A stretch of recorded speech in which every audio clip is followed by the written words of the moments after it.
শিয়াল শিয়াল ভাইয়ের লোভ হলো গাধাকে দেখে। গাধাকে দেখে মনে মনে ভাবল, আমি হাঁস মুরগি ছাগল খেয়েছি, গাধাটাকে হৃষ্টপুষ্ট দেখতে, ওর মাংস না জানি কত ভালো হবে। তাই গাধার সাথে বন্ধুত্ব করলো।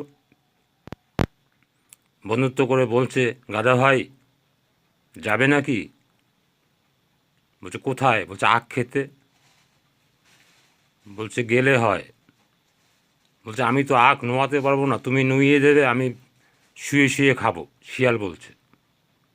শিয়াল জানে যে আখের বনে পাহারা দেয়, তাই কৌশল করে যদি গাধাকে নিয়ে যেতে পারে সেই হিসাবে নিয়ে গেল। বেশ কয়েকটা আখ শিয়াল শুয়ে শুয়ে খেলো। গাধা বুক দিয়ে নিচু করে দিল, পা দিয়ে। গাধাও খাচ্ছে আখ, শিয়ালও খাচ্ছে। হঠাৎ শিয়াল বলছে, গাধা ভাই গাধা ভাই। বলছে কি? আমার তো এখন হুকোনোর সময় হয়েছে। তার মানে?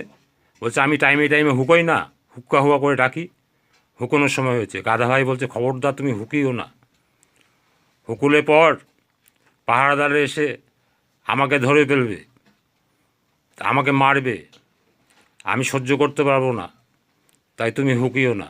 বলছে কিছু করার নেই, আমার তো হুকোতেই হবে। এই বলে হুক্কা হুয়া করতে আরম্ভ করলো।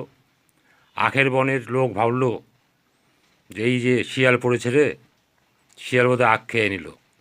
শিয়াল তো টুক করে পালিয়ে গেছে। এবার পেয়ে গেল গাধাকে, মারতে মারতে আধামরা করে ফেললো, করে উঠানের মধ্যে ফেলে রাখলো। শিয়াল দূরে গিয়ে পালিয়ে গিয়ে দেখছে গাধাকে ফেলে কি না।